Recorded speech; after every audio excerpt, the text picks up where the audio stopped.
Good afternoon. First of all, thanks to the organizing committee, especially to Asier, for allowing me to stay here, where we will try to share a rationale behind our perspective in relation to hamstring injury rehab. Well, when I was called to participate in this summit, I thought that the best way to show our ideas was by simulating a real case. Then I decided to create a kind of rehab movie because considering that after lunch you will be tired, okay? It will be the only way to get your attention. And look, moreover, you will be an active part of this film, okay, of this movie. And you will have the role of president of a football team. You know, rich, vain, successful, okay? The same president who invested a lot of money in order to take Thierry Henry from FC Barcelona to the New York Red Bull, with the aim to improve both his team and have the impact in US football, and of course to be famous. You know, the president likes to be famous and rich and vain and successful. Okay, then my role, or better say my staff role, composed by Pascal Edouard as a doctor, Jamie Morin and Pedro Jimenez as a strength and conditioning coaches, and myself and Enrique Martinez Ruiz as a physiotherapist. Our role will be to take care of all the players of the team, and especially of Thierry Henry. Okay? Well, sorry. In this case, we have the approval for the main actor of this movie, Thierry Henry. And then, because we have the approval, we will start the movie. Okay. The experience could not go better. Thierry Henry scored goals. Like you can see there, his availability, that is a determinant of success. The soccer audience in the US increased a lot, and you, the president, that spent a lot of money, you were very happy and flattered by the people. But suddenly, and during a league match where TT ran into the space to get a ball, all changed. Okay? Thierry falls injured and touches the back of his thigh, as always, and it looks like the dreaded hamstring injury. Okay, like in all the teams, but be careful with that. The doctor comes very fast and say, okay, he has a biceps femoris long head injury located at the proximal myotendinous junction. Right? Okay. Then we apply the combination of initial and 7-day follow-up clinical evaluation suggested by Jacobson et al. To estimate the days Thierry would lose due to injury. And the result was, like you can see there, 31 days. Okay, be careful with that. Okay, I know that you strength and conditioning coaches or are very impressed sometimes with the doctor info that he comes and say, okay, look, the MRI. He goes to the coach that doesn't have any knowledge about MRI and say, okay, look, this kind of injury. Okay, be careful with that. The reason that we didn't use MRI to estimate the time loss or the time outside of the field is because the weight and the explanation of the variance to estimate that is less than 2%. Okay, I know that this looks very professional and serious, and when you wear physios with the ultrasonography, you look very professional, but I don't care about that. Okay? I don't care. You are not more professional, at least in front of me, because you use ultrasonography to estimate the layoff. Okay. But as many times in football, there is a schedule problem. The team has the cup final and the possibility to win its first trophy. Okay, in 24 days, and in Coach Ward's theory, is the most determinant player of the team and is unnecessary to achieve it. Okay? As always in football. Okay. Wait. Someone is calling. Hi, Jurdan. How's it going? I'm confident phone. I know that we only have 24 days, but I need Andre for the final. I bet very strong for him. We have to be champions. There's a lot of money prescription in that game, in that gap. I trust in you. We have to challenge it. Okay, as always in football, the president calling, he invested, or you invested a lot of money, then there is a competing interest, okay? In this case, health and performance. We have to recover. We have the final cap in 24 days, but we estimate that he will be off 31 days, okay? And this is the day-to-day of a medical department on a football team. Their role is minimize mistakes and make decisions that favor the performance of your team. Then, if you do not succeed, your position and your credibility is in doubt.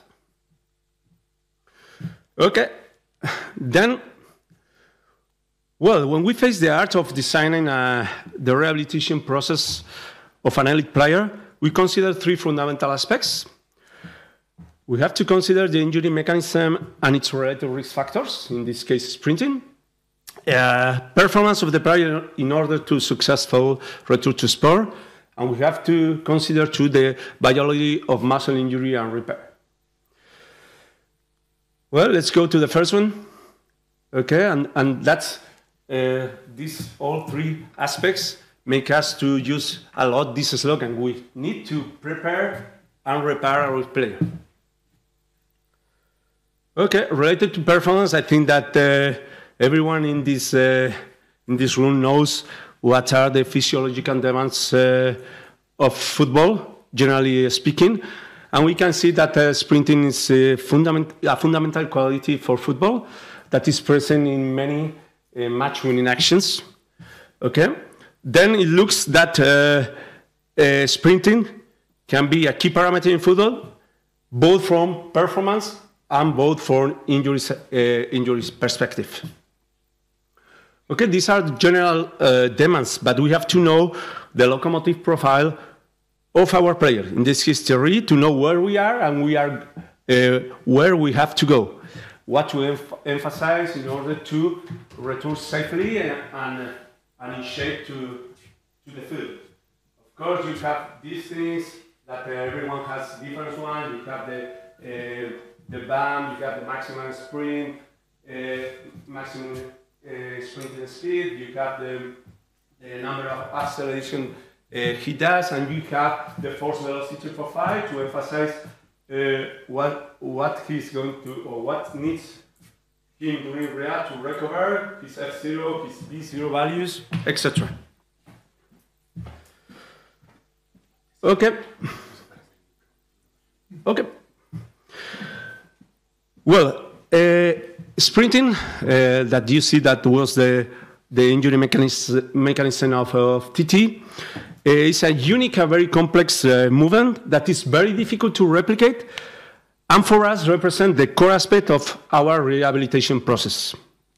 Okay, in addition to constitute the main injury mechanism, as we said, sprint is a cyclical activity in contrast to strength exercises, and a lot of elastic energy is transported from one leg to the other, okay, at a frequency of 4 or 5 times per second.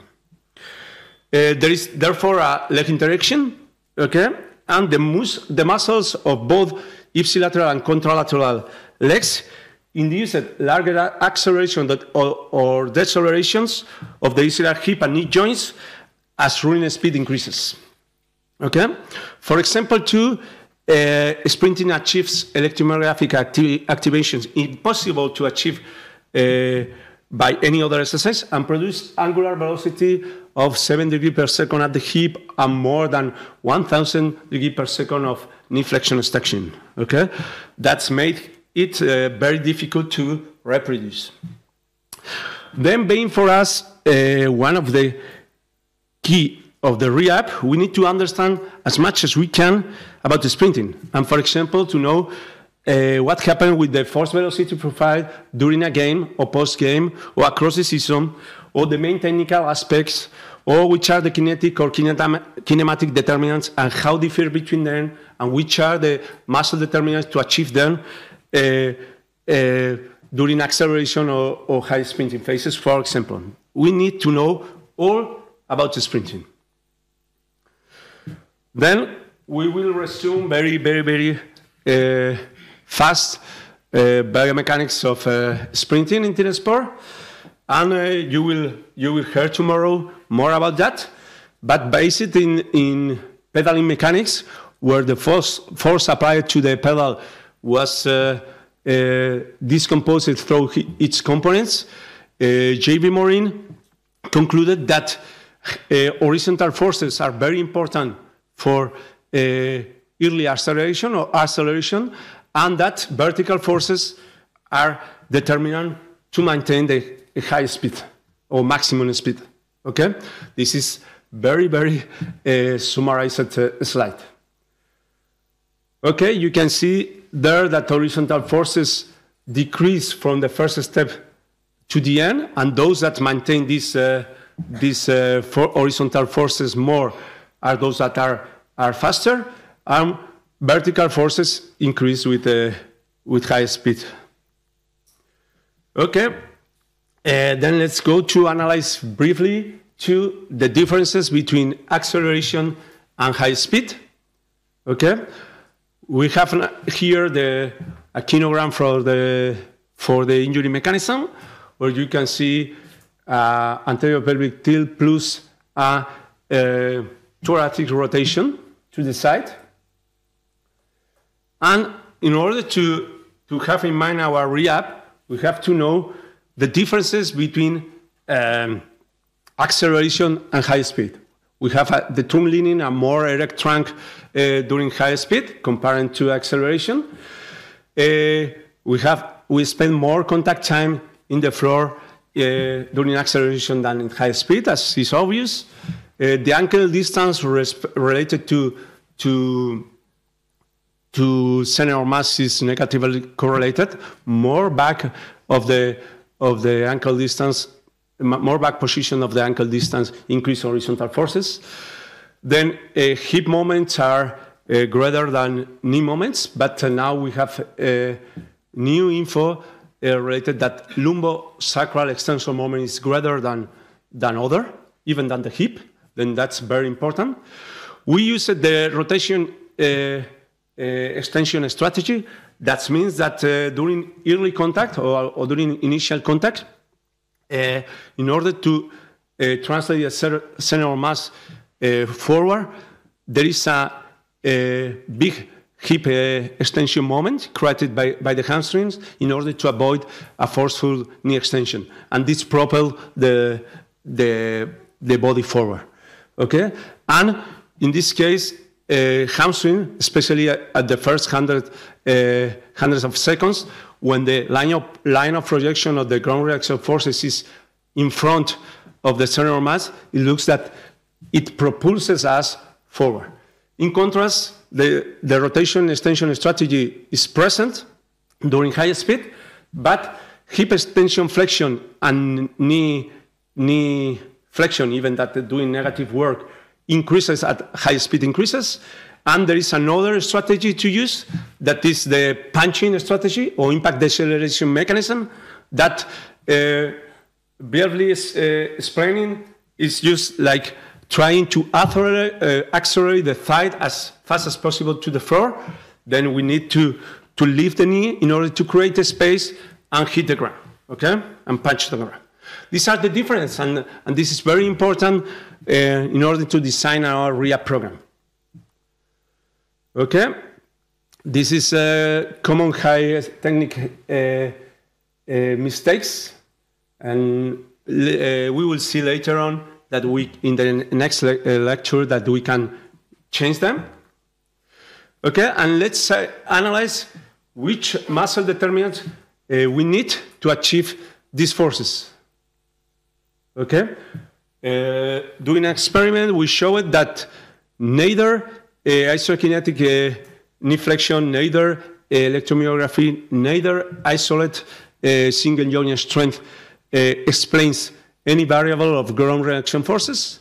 But when we mix isokinetic eccentric knee flexor strength plus electromyographic biceps femoris during leg swing phase, it correlates with horizontal forces that we showed that was determinant, at least for accelerations in team sports.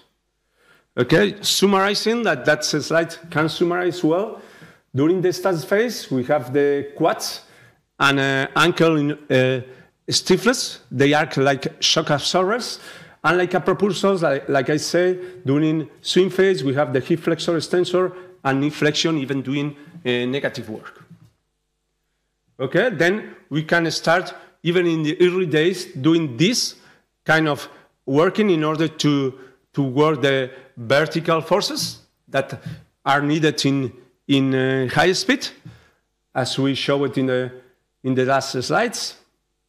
Okay, then you can imagine that every time that you have a small contact times and requirements of this ankle stiffness are okay.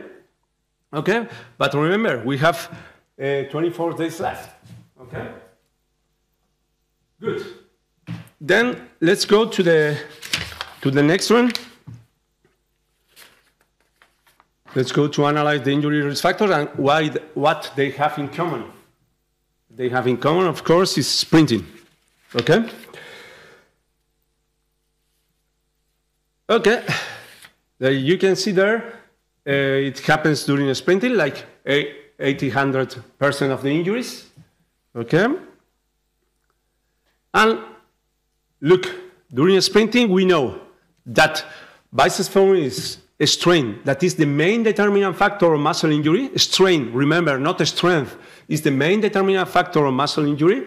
Is graded for biceps femoris than semitendinosus and semimembranosus, taking account that in comparison to rest length, the strain of the biceps femoris is 9.2%. Semitendinosus achieves 8.2% of his length in rest, and semimembranosus 7.8. Okay, and this strain is not uniform. It happens more proximally than distally and at the mid belly. Just at the proximal side of place, the biceps femoris suffer more strain than distally. Okay, and it suffers more load as much as the sprinting increase. That's why Martin said that he did sprinting above 90%. It has been shown that if you go 70, 80, 85%, your negative wear is not too much, but increase exponentially above 90%. Okay? Then, that's why we use the MRI. We can maybe induce the injury mechanism just using the MRI, because we know that this proximal, if you remember well, proximal medial junction biceps femoris long head injury. Then probably is the typical injury that we expose that happened at late swing phase. The biceps femoris length is greater because it has been shown in cadavers that hip moment R is double for biceps femoris at the hip than at the knee. Okay, that's make the biceps femoris stretch greater. Okay. Okay, and there is some debates out there. That's it's clear that the hamstring forces increases at the late swing phase, as we show, and it's clear that myotendinous junction lengthening increase as this phase too. But what happened at the fibers? What happened at the fibers level? Okay, you can see there Walter Hertog, one of the masters of muscle physiology, world master on that, and he said they are fascicle lengthening because myotendon junction is lengthening, or they are shortening, even shortening or acting quasi-symmetrically because the hamstring forces and activations, because it has been shown that when activation increase, the fascicle decrease. He say, okay, I don't care too much because I don't think that it's a problem. Maybe the problem can be related to lack of motor control or focus in that concrete moment. Okay.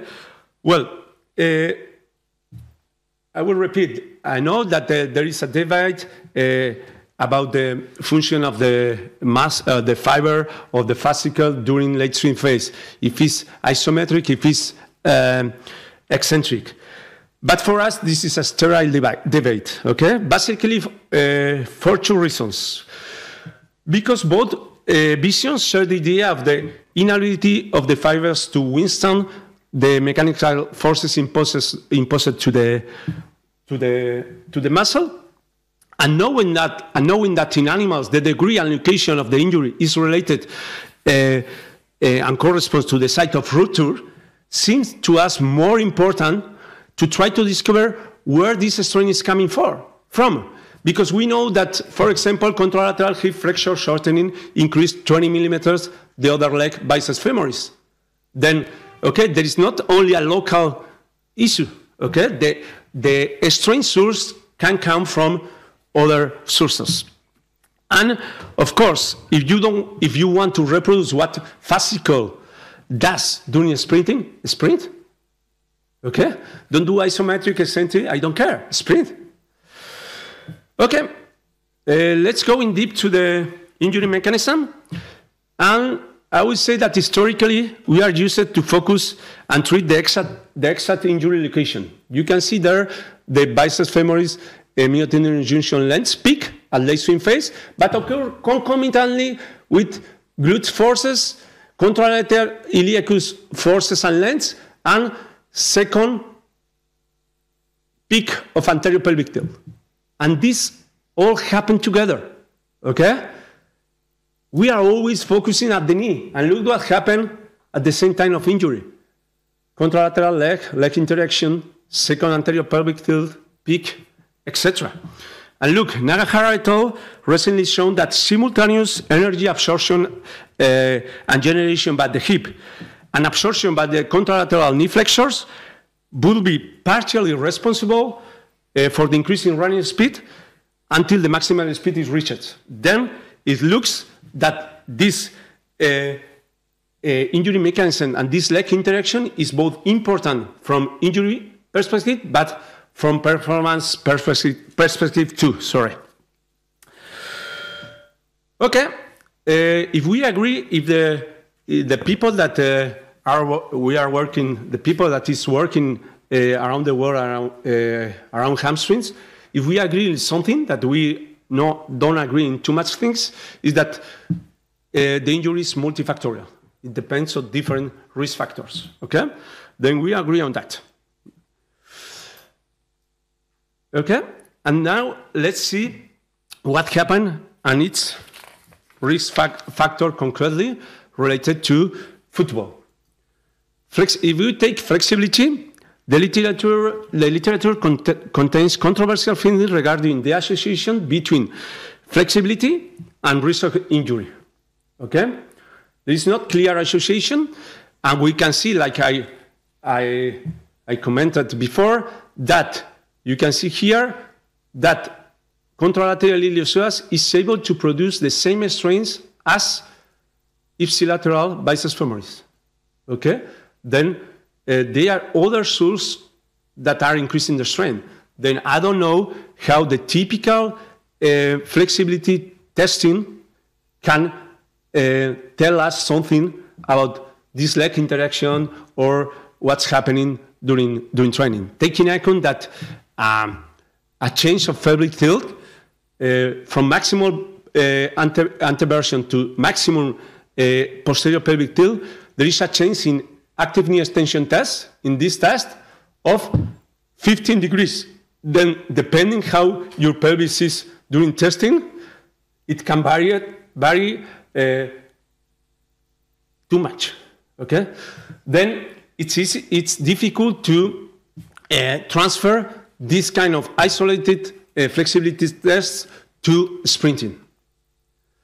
But look, lately it has been shown that active versus well race, that is a simple test, was negatively correlated in this study with peak muscle tendinous junction length at the late swing phase of the biceps. Then even what I said, that the isolated flexibility doesn't say that's too much, look at this article. Well, like I say, we can divide the body in two pieces, okay? And we can see there that right iliacus stretch happened concomitantly with left biceps femoris stretch, okay? As I say, and that we have to take into account too that the hip extension doesn't increase during sprinting. It is always around 14, 16 degrees, but what allows us to sprint faster is because we increase our pelvic tilt and allows our femur to extend more. Okay, it has been shown that a hip flexor flexibility stretching program can even change anterior pelvic tilt and increase hip extension.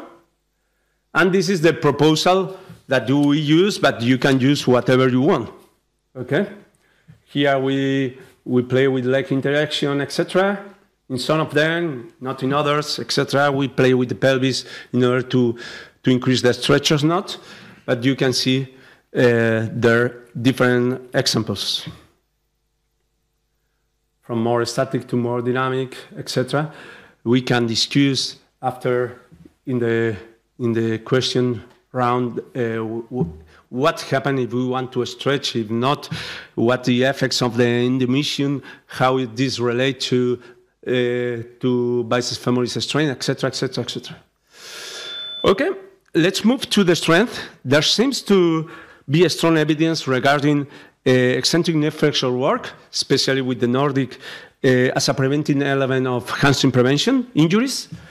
However, recently, different authors revealed that eccentric knee flexor strength in isolation cannot be used to identify athletes at risk of hamstring injury.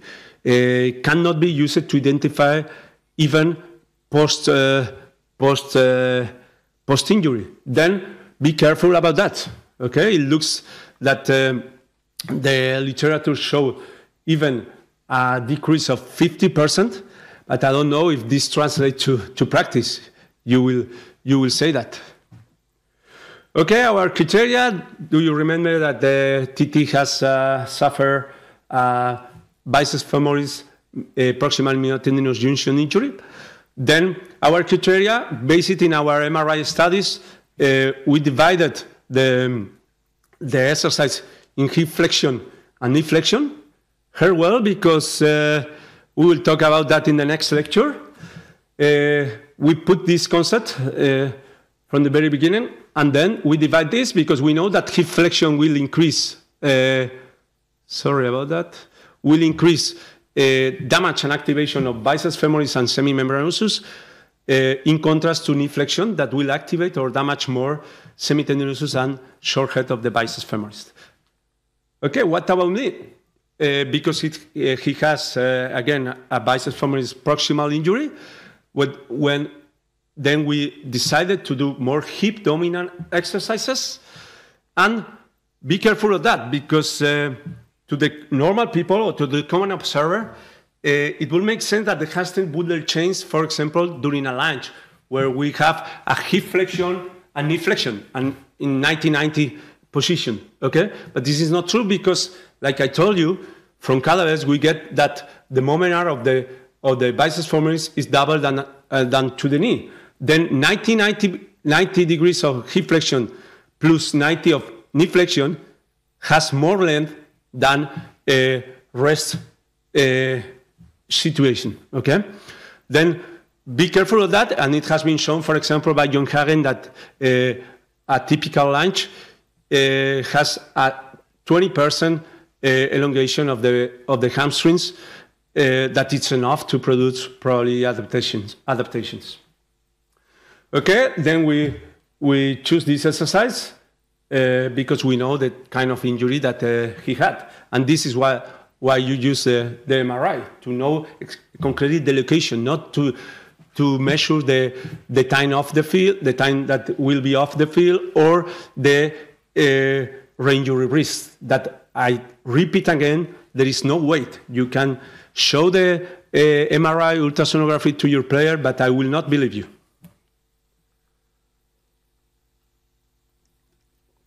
Okay. We know, and it has been repeatedly demonstrated, that the strain applied to a human muscle fibers during eccentric training strongly influence the magnitude of muscle damage in vivo. Inherent to eccentric training, we have different adaptations, like increasing optimum length. We have increase in passive tension elements like tendons. We can induce change in aponeurosis. In the white of aponeurosis, you should know that a narrow proximal aponeurosis, in contrast or in comparison to a more wider distal aponeurosis, create more biceps femoris strain, and it has been shown in animals, in humans, but in vastus lateralis muscle, that we are able to change the width of the aponeurosis.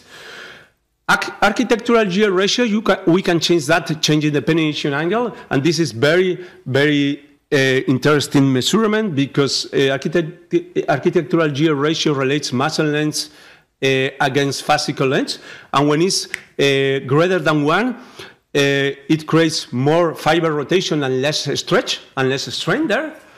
Therefore, we can increase longer length forces. We can produce change at extracellular matrix like collagen 4 and 12 that has been shown after only small intervention like 4 weeks, 6 weeks interventions, after 4-6 week interventions. We can, but we know in animals, but not in humans, or we don't have too much data in humans about titin. This is a very important protein in order to protect the sarcomeric structure. We know that titin in elephant, they are compliant, they have a big size isoform, compared to rats that they are very stiff and they are more protected because they are stiff, but with more smaller domains. We can change myotendinous junction. It has been shown in animals, but not in humans. In animals, it has been shown that they are able, with training, to increase the surface area, decreasing the stress at the myotendinous junction, but it has not been shown in humans. At least in intervention of 4-6 weeks, they are not changed at this surface area. Okay, and of course the famous fascicle length. Be careful of that. Again, we think that because we have an ultrasound and we have a static measurement, we can accurately measure that, but it's not true. They are very large estimation of the fascicle length. There are a lot of errors because we can't measure the fascicle and aponeurosis curvature. This is a static measure, okay, and this not translate to dynamic. We are in process of a study showing that after 8 weeks of training and analyzing muscle tendon interaction, there is not change at the fascicle length dynamically, even that it looks now that some authors show it dynamically, but they show it in rest, never anesthetically, never dynamically. Then we have to be careful on using that, okay? Even that, we use it, even knowing its limitation, then take care with these articles, including mine, of course, and we put 3 groups in this study, where we compare soccer alone with soccer plus Nordic hamstring exercise, and the third group with resistor-free sprinting added to soccer. What we see, or we show it, is that even like in animals, sprinting, adding more sprinting, we are able to increase this fascicle length. That is notable, a property of eccentric training, and we are able to, of course, improve more sprinting or mechanical properties with sprinting resisted and free sprinting. Okay? Then we use this classification. We use open and closed kinetic chains. Like I say, we target the muscle that we want to damage or stimulate, like hip or knee dominant. Take care about that because we will talk later about that. We think more in length than in strength. We use unipodal with bipodal. And like I say, strength is the most and major determinant of muscle tissue failure, okay? Then always that you want to create a stimulus, try to increase the strength, more even than the strength. This is what basic science showed us.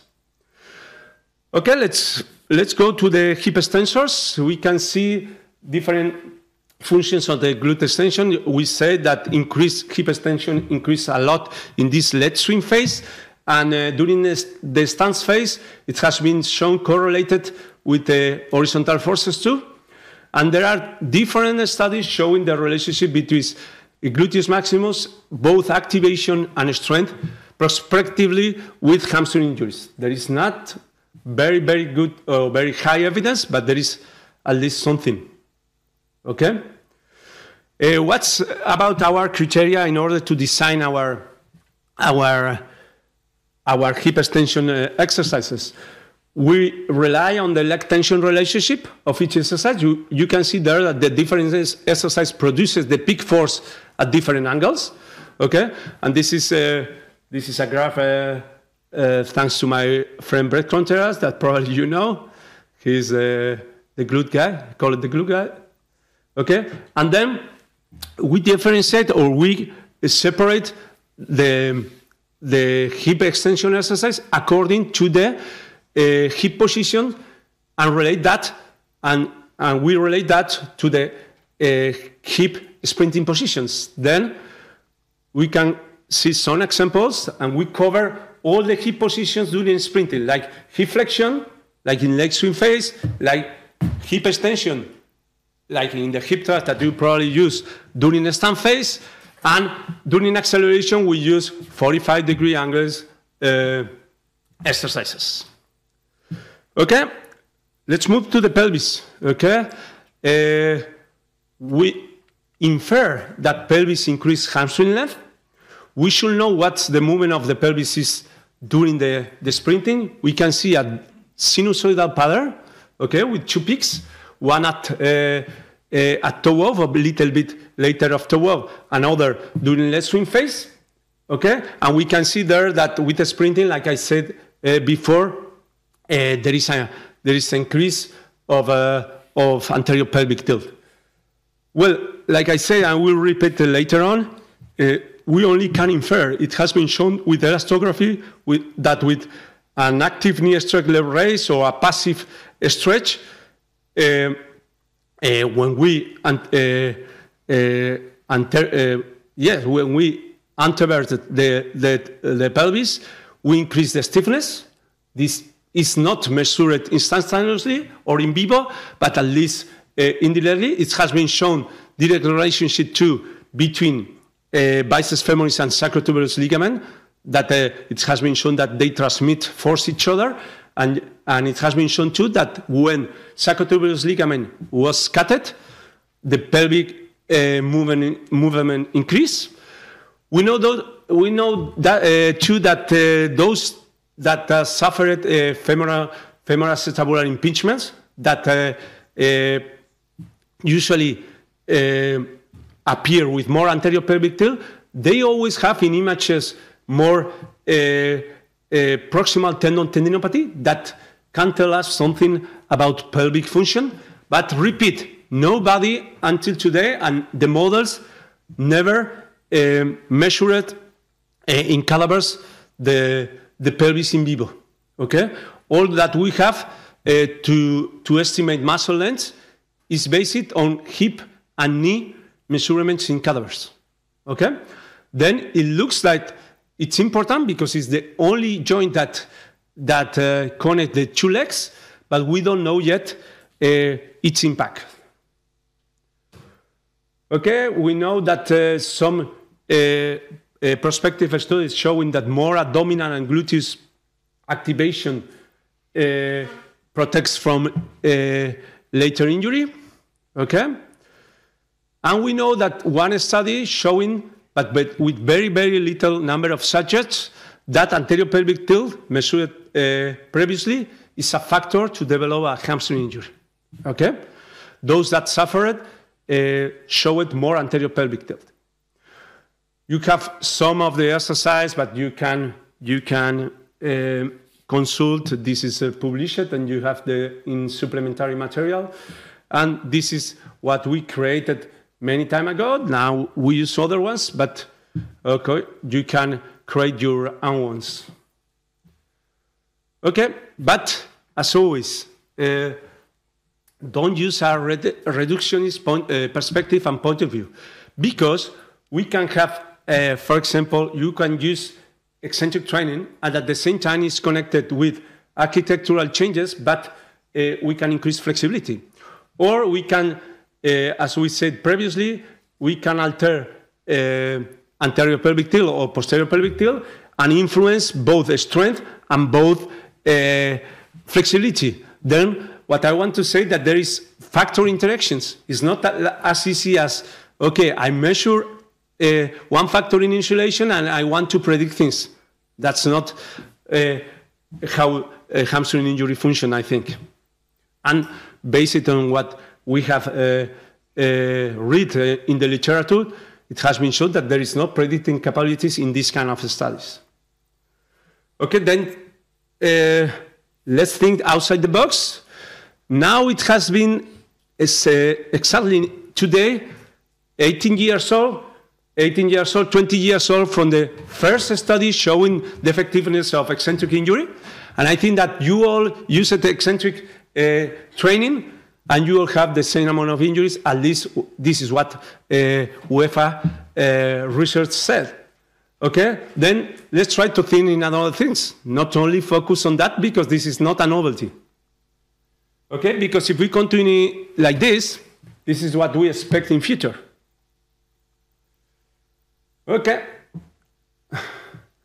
Okay, giving this to practice, we can have TT with a flexibility problem, but his flexibility problem can have the sources, the sources of this flexibility problem can be, in TT case, neural issues that has been shown that are able to decrease between 10 and 15 degrees, or anterior pelvic tilt. He has no problems, for example, at the knee flexor mechanical properties. Okay?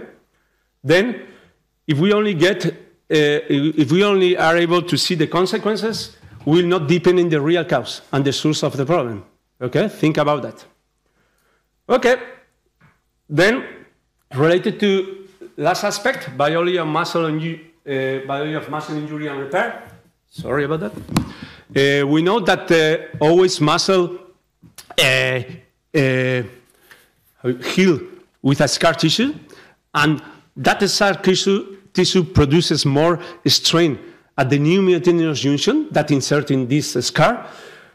We know that we can divide in 3 main phases, like destruction, repair, and remodelation, or remodelation phase.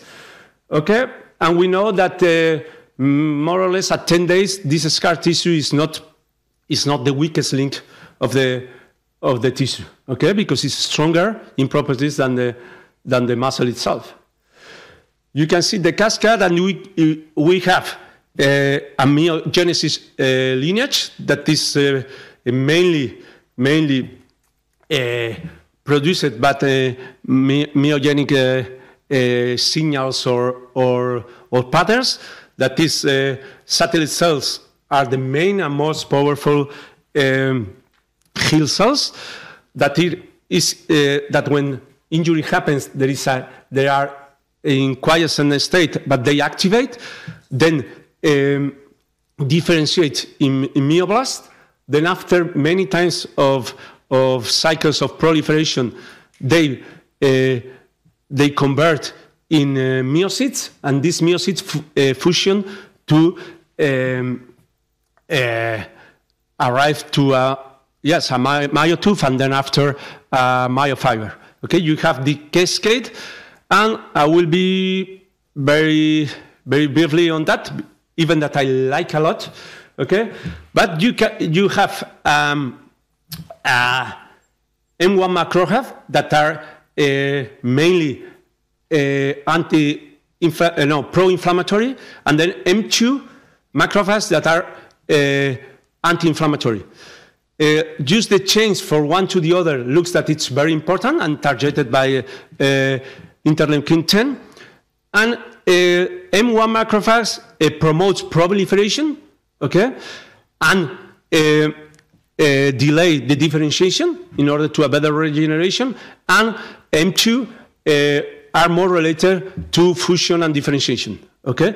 If this, and there looks that there is a timing problem.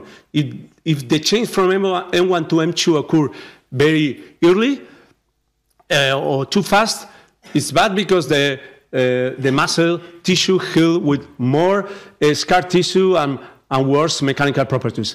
There is another substance that is very important now that the source are eosinophils and producing interleukin 4, and there are the non-myogenic cells important for regeneration, like fibroadipogenic progenitor cells, that are responsible and are able to differentiate between adipocytes or fibroblasts.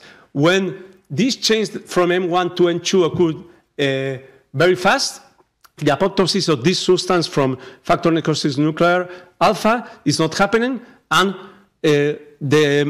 the creation of fat tissue starts. It has been shown that even more important than the scar tissue is this fatty infiltration that was related to mitochondria dysfunction, etc. Okay? And summarizing all, it has been shown that these satellite cells are very important in producing angiogenesis. And those cells that produce angiogenesis, and should be one of the goals of early stage rehab, produce better regeneration, less scar tissue, etc. Then that's one of the characteristics of these muscle-derived stem cells, produce angiogenesis, and it has been shown that improved the rehabilitation. Okay, we advise for early mobilization, but no more than 2 days, because we need to get the first scaffold or granulation tissue density to improve, because if not, it looks like after there are more injuries, okay? And we start to stimulate as soon as possible. We try to don't put ice, even that sounds bad. It can be shown that it negatively affects the hypertrophy, it negatively affects the regeneration. Use ablation of any neutrophil or macrophage looks that is not good. Then think about all that you use about EPIs, etc., what you create with that. Okay, but we use neuromuscular electrical stimulation in order to get more satellites, in order to create more, like we said, angiogenesis, and start the regeneration phase with more number of satellite cells derived from vascular endothelium. Then we create our own algorithm, and the algorithm is not another thing than a systematic process consisting on an ordered sequence of steps, where each step depends on the outcome of the previous one, in order to solve a complex problem like hamstring injury. We develop our own algorithm based on risk factors and muscle injury and repair factor, okay? And we have some objective criteria to move on, okay? We have a periodization. We don't mix strength and speed training, but you can see that in the literature. But we periodize, especially at the functional or remodeling phase, like sprinting days, strength and plyometric days, and more mobility and lumopelvic control days. Then we have 3 days blocking, that you will see now, okay? And remember that with TT, we cannot complete the appropriate training amount, because at least we use these 3-day blocks 3 times before they return to play. We get his data, remember performance. We get the data from the average data from his matches from the first half and multiply per 2 in order to be sure that he does enough work. And we mix both soccer skills. This is from my friend Alberto Mendez from Qatar. I don't know, maybe it's not working. And this is straight lines sprinting. And we use curved sprinting because we have shown that the outside leg produces 2-3 more times horizontal forces than the inward leg. Then it's like if we do sprinting like a leg curve, but during the curve, because we know that's why some of them injure during curving sprinting, because they produce such amount of horizontal forces during with the outside leg. Okay. Then, okay, this is the regeneration phase, functional phase. You can consult on the journal, and it's free for all. And we do sprinting. This is what I am worried about until up to 2015. We are measuring only isolated strength, and we saw it that there is no relationship with uniarticular strength with the forces that we produce during sprinting. Okay? They are totally different. And if you want to consult, you have the work by Baringen-Eskeno, Boberts, etc., Jacobs, etc., where you can see that biarticular muscle transfer energy from one joint to the other. That's why if we model a person with fast twitch fibers, it will only allow to achieve only half of percent of his maximum velocity if he doesn't have his passive tension or elastics in serious components like tendons. Okay, that this is very important to take in account. Okay, I was worried, and we achieved it. JB will explain this more tomorrow, but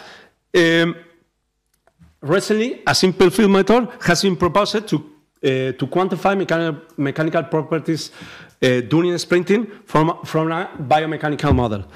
The model requires only velocity and time during a single sprint, and can be considered economical and valid alternative to biomechanical lab testing, and present less than 5% of absolute bias compared to the gold standard force plates. Okay, this is an example, and this is a speed time curve that is very well fitted by a simple exponential equation. Look, when a human or even an animal accelerates from 0 to top speed, it has a mathematical behavior. And this is cool, because we can replace the actual measurement by a mathematical equation and take all of these parameters, like F0, that if we do an analogy with the car, is the force that you produce in the first steps, okay? And B0, that is more analog to maximal velocity, okay? We did a study where we compared injured with non-injured, and the difference one was not in the B0. They are able to achieve the maximum velocities. You are measuring all the time the GPS maximum velocity. That's not the difference between injured and not. The difference is that the forces that they apply in the first meters, that they are related to the motor function of the contractile element in the first steps. Okay, if we want to improve this F0, we have shown in a pilot study that using heavy sleds, we are able to after an intervention, produce more F0 and ratio forces that are the amount of horizontal forces that we produce. Okay, let's back to the TT case. We have the criteria, but we can see that there are some criteria that he is not able to achieve. But he has to return or not, we don't know. Okay, we can see too that during sprinting he has 90 degrees of peak of anterior pelvic tilt. That is too much and can be at risk, and his values of F0 are decreased on 20%. Okay? Then that's the main question, that all the medical departments need to deliver. Okay, you are the president, then those that think that TT has to play the final cap, please raise up the hand. No one? And those that think that he hasn't need or he has or is not allowed to play, raise up the hand. And then the president doesn't have any opinion on that. Who thinks that he should play or not? Please raise the hand. Raise up the hand. Sure, of course, sure. Who thinks that not? Raise up the hand. Okay. Let's go. He said that he feels prepared and that there is time to win. That's what he said. Let's see what happened. It looks that he scored. He gets injured, but they win 1-0. Then this is a good or bad decision. You can say that, or you can think. Okay, last ones. You can see that all the interventions should be directed to improve sprinting because all the roads, factor, technique, healing, performance converts in the same outcome. Deconstruct the injury mechanism to build a customized and integrated process around risk factors, biology, tissue repair, and performance. Remember, prepare and repair. Okay. After 20 years, life exists beyond eccentrics.